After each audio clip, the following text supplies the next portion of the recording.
নমস্কার সবাইকে। আশা করি সবাই খুব ভালো আছো। আমিও খুব ভালো আছি।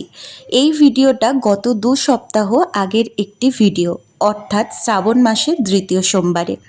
কিছু কারণবশত ভিডিওটা আমার পোস্ট করে হয়ে ওঠা হয়নি, সেই জন্য ভাবলাম আজকে ভিডিওটা তোমাদের সাথে শেয়ার করি। বিহারি মতে শ্রাবণ মাসের সোমবার কিন্তু গত সপ্তাহেই শেষ হয়ে গিয়েছে, কিন্তু আমাদের বাঙালি মতে আজকে চতুর্থ সোমবার, মানে শেষ সোমবার। আবার একটি বছরের অপেক্ষা আমাদের এই শ্রাবণ মাসের সোমবারের জন্য। ভোলেনাথের আশীর্বাদে প্রতিটি সোমবারই আমি নির্বিঘ্নে ঠাকুরের কাছে পুজো দিতে পেরেছি। আগেই বললাম এই ভিডিওটা শ্রাবণ মাসের দ্বিতীয় সোমবারে। আমি যেহেতু পোস্ট করে উঠতে পারিনি, তাই আজকে পোস্ট করে দিচ্ছি।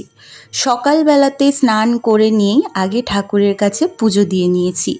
আর শিব পুজোটা আমি সবসময় দিই বেলা 12টা বাজার পর, কারণ আমি শুনেছি যে 12টার পর কিন্তু শিব ঠাকুরকে পুজো দিতে হয়।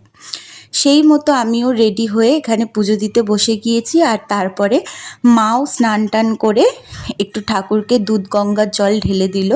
আমি ঘি, তারপরে দুধ, গঙ্গার জল সব কিছু দিয়ে পুজো দিয়ে বেলপাতা ফুল দিয়ে সুন্দর করে সাজিয়ে দিয়েছি।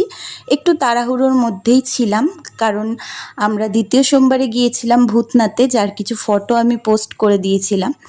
তো পুজো দেওয়ার পর আমরা ভূতনাথে গেছিলাম, আর রাস্তাটা এত সুন্দর করে সাজিয়েছিল, সেই সাথে মন্দিরটা। আমরাও গঙ্গা স্নান করে নিয়ে তারপরই বাবাকে দর্শন করেছি। সেদিন প্রচুর ভিড় ছিল। আর এই শিবলিঙ্গটা গঙ্গা স্নান করে উঠেই একদম সামনেই ছিল। আর আমি মনে করি যে পুজো দিতে গেলে পুজোতেই বেশি করে ফোকাস করা উচিত, তাই আর বেশি শর্টস নিতে পারিনি। তো পুজো দিয়ে তারপর আবার আমরা বাড়ি চলে এসেছি, আর বৃষ্টি পড়ছিল, সেটাও এনজয় করেছি।